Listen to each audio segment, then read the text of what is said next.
베트남어로 돼 있어가지고 내용은 전혀 모르겠고요. 신부라는 여성은 시체처럼 누워만 있고 문신 때문에 좀 걸렀으면 좋겠다. 한국 가면 괜찮아진다. 한국 가면 문신이 없어지는 것도 아닌데 엄마와 아기의 그림 뭔가 쎄합니다. 이런 약들을 이 여성분이 복용을 했다고 합니다. 힘약 아니에요. 유산약이에요. 불법이에요. 아기를 지웠다면 왜 지었을까요?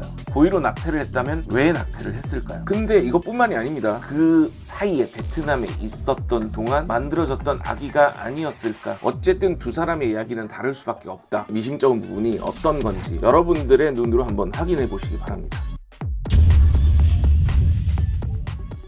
네, 안녕하세요. 두부보이정 PD입니다. 제가 2주에 걸쳐가지고 이 포항남편의 사건에 대해서 조금 정리를 하고 인터뷰를 했습니다. 그런데 이 정리를 하면서 쉽게 풀리지 않는 의문점들이 조금 많이 생기기 시작을 했어요. 제가 포항남편님에게 굉장히 많은 자료를 받았거든요. 두 사람이 함께 대화를 했던 그 카톡 내용, 그리고 뭔가 의문점이 가는 것들, 상황들, 정황들에 대한 것들을 많은 자료들을 받았기 때문에 일반인들이 상식적으로 생각해도 조금 뭔가 미심쩍은 부분이 있다, 의심이 간다, 의구심이 생긴다, 이건 좀 문제가 있다, 이런 것들을 좀 찾아봤습니다. 가장 기본적인 의문은요, 이 여성분이 이 남성분에 대해서 전혀 모르고 결혼하지 않았다는 거죠. 이 여성분의 정보 역시 포항 남편에게 넘어갔었고요. 이 남성분의 정보 역시 이 여성에게 넘어갔습니다. 기본적으로 이 남성이 나이가 많다, 언어 장애가 있다, 어머니를 모시고 산다, 뭐 이런 정보들은 무조건적으로 이 여자에게 들어갔어요. 이 여자도 선택을 했다. 그리고 이 남성도 이 여성분이 선택한 것, 본인들에게 책임이 있는 부분이 있습니다. 그리고 제가 가장 중요하게 생각하는 한 포인트가 있어요. 아이를 빨리 갖고 싶어 했다. 부모님의 나이도 있고 본인의 나이도 있기 때문에 빠른 임신과 출산을 원했다는 겁니다. 그거는 이 여성분에게도 이해를 구했고 그 부분은 서로 인지가 되어 있던 상태라는 것, 그걸 알고 가셔야 될 것 같습니다.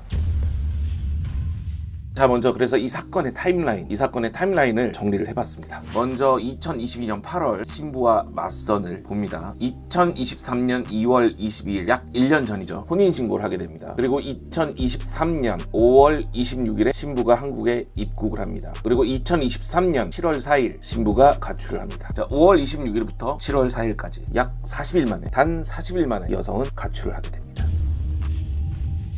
가장 먼저 드는 의문점이죠. 전통 혼례를 하지 않았다. 일반적으로 베트남의 결혼식 같은 경우에는 전통 혼례를 꼭 하게 돼 있어요. 한국처럼 예식장에서 결혼식을 하는 게 아니라 집을 예식장처럼 꾸미는 거죠. 호치민이나 뭐 이런 아파트에 살고 있는 그런 가족이다, 그러면 예식장을 빌려서 할 수 있습니다. 하지만 시골에 살고 있는 사람들은 웬만하면 본인의 집을 꾸민 다음에 결혼식을 합니다. 조상에게 예를 갖추고 신부의 집에 가서 신부를 데려오는 결혼식이 있겠죠. 그리고 신부를 데리고 남편의 집에 와서 이루어지는 전통 혼례 가 이렇게 두 가지로 이루어집니다. 그건 기본이에요. 여성분의 부모님은 그곳에서 축의금을 받아서 모두 가집니다. 그리고 남성분의 가족도 고향에서 받은 축의금을 모두 가지게 되는 거예요. 그리고 이 축의금을 굉장히 중요하게 생각을 해요. 요 돈이 굉장히 살림에 보탬이 된다는 것, 그거를 인지를 하고 계셔야 될 것 같아요. 그리고 결혼식이 중요한 이유는 시골에 가면 친척들이 같이 다 모여 산다고 했잖아요. 고향에서 결혼식을 하지 않으면 굉장히 많은 친척들, 할아버지 할머니가 살아계실 경우가 많기 때문에 어른들한테도 굉장한 질타를 받게 돼요. 그게 무서워서라도 결혼식을 꼭 합니다. 저나 제 와이프 같은 경우도 저희는 코로나 때문에 고향에 갈 수 없는 상황이었거든요. 그래도 저희 없이라도 고향에서 결혼식을 했어요. 그러니까 결혼식을 안 한다는 거는 질타받는 걸 떠나서라도 문제가 큽니다. 항상 이 어머님 돌아가셨다고 하니까 아버지를 생각했던 이 신부가 아버지의 형편이 굉장히 좋아질 수 있는 결혼식 축의금을 포기를 하고 결혼식을 안 한다, 이것 자체가 저는 납득이 안 간다는 거죠. 그렇다면 이유가 있을 수 있어요. 이유가 있다는 거는 이미 결혼을 했거나 아니면 결혼하는 것을 친척 친지들에게 숨기고 싶어 했다, 이런 추론이 가능해집니다. 그러니까 이 축의금 이득을 포기하는 대신에 자신이 얻을 것들이 더 많다라는 생각이 들어서였겠죠. 그리고 두 번째 의문점, 결혼을 굉장히 중요하게 생각합니다, 이 사람들도. 그래서 호치민에서만 결혼식을 했다. 근데 호치민에 아무도 오지 않았다. 신부의 가족도, 신부의 친척도, 신부의 친구 역시 아무도 오지 않았다. 아무도 오지 않았다는 거는 두 가지예요, 두 가지. 아무에게도 알리지 않았다던가, 혹은 신부의 인성이 터졌다는 거죠. 자, 그리고 세 번째 의문점, 여자의 문신이 13가지나 됩니다. 문신이 지탄받을 일은 아니지만 일단 문신을 했다면 걸렀어야 되는 것. 그리고 이 남편이 문신 때문에 좀 걸렀으면 좋겠다라고 얘기했는데 업체 측에서 뭐라고 얘기했다고요? 한국 가면 괜찮아진다. 한국 가면 문신이 없어지는 것도 아닌데 괜찮아진다고요? 어디서 나온 솔루션인가? 이게 대체 어디서 나온 솔루션이죠? 그리고 제가 이 여성의 문신을 보다가 중요한 포인트를 봤어요. 문신의 그림이 뭐 다 있어요. 꽃도 있고 뭐도 있고. 근데 제가 가장 의문점이 들었던 거는 어깨, 이 오른쪽 어깨에 있는 엄마와 아기의 사이의 그림 뭔가 쎄합니다. 아까 말씀드렸죠. 고향에서 결혼식을 하지 않았다, 전통 결혼식을 하지 않았다, 이미 결혼을 했거나 아니면 아이가 있거나. 그래서 제가 가입해 있는 톡방에 가면 그런 말씀이 있어요. 문신이 나쁜 건 아니다. 대화를 해보고 지내보면 문신이 나쁜 게 아닐 수 있습니다. 이 사람의 진짜 마음과 성격을 알아갈 수 있어요. 근데 이렇게 국제 결혼을 3일, 5일 뭐 이 정도에 하시는 분들은 그것을 알아갈 수 있는 시간 자체가 없습니다. 그래서 제가 걸르라고 말씀을 드리는 거예요. 연애 결혼이면 아무 상관이 없어요.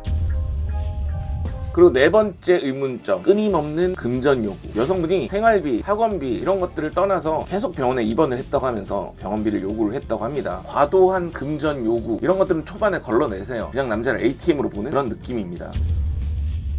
자, 이렇게 여성을 만났고요. 안타깝게도 이 모든 상황에서도 결혼식이 강행이 됐습니다. 혼인신고도 했고요. 그렇게 2023년 5월 이 여성은 한국에 입국을 하게 됩니다. 그럼 한국에 돌아와서 결혼업체 이야기대로 이 여성은 달라졌을까? 너무 당연하게도 이 여성은 달라지지 않았다고 합니다. 계속 방에 누워만 있고 배가 아프다고 계속 얘기를 했습니다. 그리고 유산을 했다고 이야기를 합니다. 근데 저는 이 유산 부분에 대해서 굉장히 미심쩍은 부분이 있습니다. 자료들을 한번 보시면 그 미심쩍은 부분이 어떤 건지 여러분들의 눈으로 한번 확인해 보시기 바랍니다. 이 유산 관련해서는 약 부분을 좀 볼 수 있어요. 배가 계속 아프다고 해서 남편이 끊임없이 병원에 가자고 얘기합니다. 한두 번이 아니에요. 계속 병원에 가자고 얘기하지만 여성분은 쉬면 나아진다, 괜찮아질 거다, 자면 된다, 이런 식으로 얘기를 해요. 그리고 자기가 가져온 약이 있으니 그 약을 먹으면 괜찮아진다라고 말을 합니다. 그래서 그 가지고 온 약이 어떤 약인지 한번 살펴봤습니다. 보면 이런 약들을 이 여성분이 복용을 했다고 합니다. 동그란 약이 있고요. 이거는 여러분들 딱 보시면 아시잖아요. 이거는 피임약이죠. 피임약. 그리고 이 수많은 약들, 이런 약들을 가지고 와서 복용을 했다고 합니다. 이유는 그거였어요. 나는 약물에 알레르기가 있으니까 내가 가지고 온 약들은 괜찮은 약들이다, 이렇게 얘기를 했다고 하죠. 심지어 병원에 데리고 갔다 와서 한국 약을 처방을 해줬던 것들도 줬대요. 근데 그 약은 먹지 않고 본인이 가져온 약들만 계속 먹었다고 합니다. 그래서 베트남 지인들한테 이 약들에 대해서 한번 물어봤어요. 근데 이 해당 약들 중에는 임신을 중도에 멈추게 하는 강제 유산약이죠. 이 강제 유산약이 있었다고 합니다. 베트남에서 보따리 상으로 왔다 갔다 하시는 분들 중에 불법적인 물건들을 거래하시는 분들이 있습니다. 뉴스에 보면 제주도에서 걸린 베트남 여성이 있는데 담배, 베트남 유산약 이것들을 들고 와가지고 흰약 아니에요. 유산약이에요. 불법이에요. 임신 중절약입니다. 근데 이 약을 들고 와서 판매를 하고 있습니다. 현재도 베트남 커뮤니티 안에서 이 약들이 거래가 되고 있습니다. 그만큼 이 약에 대한 수요가 많다는 거겠죠. 제가 아는 이 약의 부작용은요, 내장이 내려앉는 것처럼 엄청난 복통을 유발합니다. 그래서 누워있을 수밖에 없어요. 어지러워서 걸어 다니지도 못하고 누워있을 수밖에 없는 그런 부작용이 있습니다. 강제로 유산을 시키니까 당연히 그렇게 될 수밖에 없는 거예요. 그리고 이 약을 복용해서 유산을 자주 하게 되면 다시는 임신을 할 수가 없는 그런 상황까지 가게 됩니다.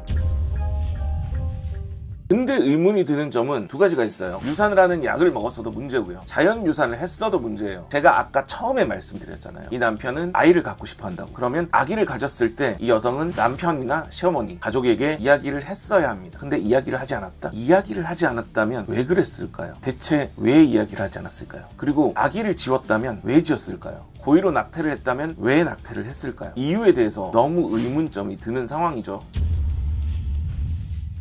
근데 이것뿐만이 아닙니다. 더 의문점이 드는 거는 유산을 한 사이즈예요. 이 사이즈가 너무 애매해요. 자, 제가 타임라인을 만든 이유가 있습니다. 보시면 5월 26일 입국을 해요. 그리고 적어도 6월 중순쯤에는 유산을 했겠죠. 그래서 5월 26일 입국 후에 6월 중순까지 가는 그동안 한 3주에서 4주 정도예요. 3주에서 4주 정도인데 유산한 사이즈, 그렇게 보기엔 너무 크지 않나 라는 의문점이 드는 사이즈고요. 그렇다면 이 남편이 두 번째 찾아갔던 2022년 10월에 임신을 했다? 그렇다면 8개월이에요. 이미 배가 남산만에 져 있어야 된단 말이지. 결국은 유산을 했다는 거는 5월 26일 이후에 임신을 해서 유산을 했다는 건데, 이 납득이 가지 않는 사이즈죠. 모르겠습니다. 제가 산부인과 전문의는 아니지만 도망가기 전날 유산을 하진 않았을 거 아니에요. 이 여성분이 시어머니에게 보내준 카톡을 봐도 일주일 전에 유산을 했다라고 사진을 보내줍니다. 그러면 최대한 많이 잡아도 6월 20일 정도에 유산을 했다는 결론이 나옵니다. 그러면 4주도 안 돼요. 유산을 할 수 있지만 사이즈에 의문이 드는 건 어쩔 수가 없어요. 그래서 제가 합리적으로 의심하는 거는 그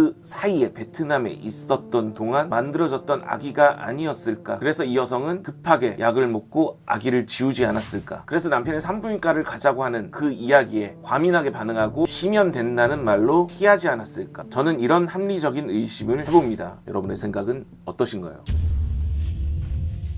의문점 하나 더. 남편의 성도착증. 남편이 끊임없이 성관계를 요구한다고 합니다. 이 부분은 부부간의 관계이기 때문에 제가 직접적으로 확인하기는 힘들죠. 어쨌든 두 사람의 이야기는 다를 수밖에 없다. 근데 이 남편이 2번이나 베트남을 가서 이 여성과 잠자리를 했다. 그 잠자리를 가지면서 충분히 이 남편의 성향에 대해서 인지하고 있지 않았을까라는 의문이 드는 부분이 있고요. SNS에 올렸다는 그 성관계 관련 캡처본을 제가 다 봤어요. 뭐 성관계를 하고 있는 이런 그림들, 좀 약간 야한 그림들, 베트남어로 돼 있어가지고 내용은 전혀 모르겠고요. 이 남편분도 베트남어를 몰라요. 이 내용들이 좀 재밌어서 캡처를 해가지고 왔을 수는 있겠죠. 이 남편이 작성한 글은 아니라는 점 짚고 넘어가고요.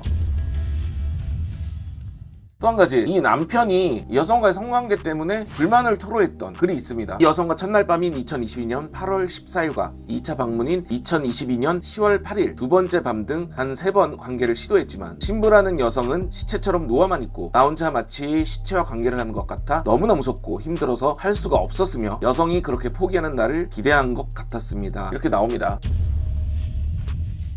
그리고 또 하나의 의문점, 이 여자가 도망가기 전에 남편에게 보낸 다정했던 이 문자, 이 남편에게서 도망치기 1시간 전에 이런 다정한 문자를 보냅니다. 행복한 신혼부부가 되고 싶다. 오늘 밤 당신과 야스를 하겠다. 뭐 이런 문자를 보냅니다. 그리고 나서 매몰차게 도망을 가죠. 그러니까 도망갈 거면 그냥 도망을 가지, 이런 문자를 보낸 저희, 이유가 무엇이었을까요? 남편을 기만하려는 의도가 숨어있진 않았는지 의심이 되는 상황입니다. 심지어 본인이 그렇게 하기 싫어하는 야스를 미끼로 이렇게 던진 다음 치밀하게 도망을 쳐버리죠.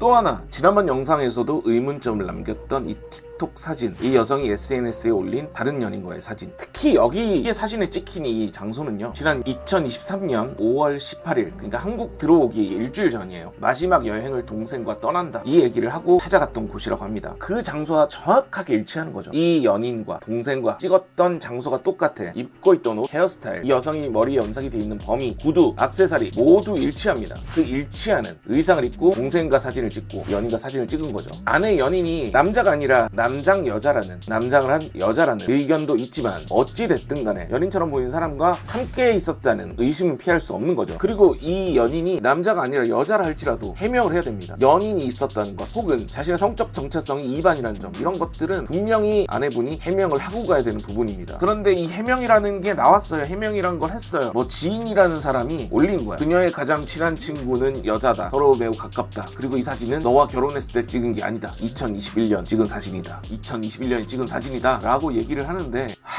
진짜 누굴 빙다리 핫바지로 보나, 진짜 납득이 안 됩니다. 납득이.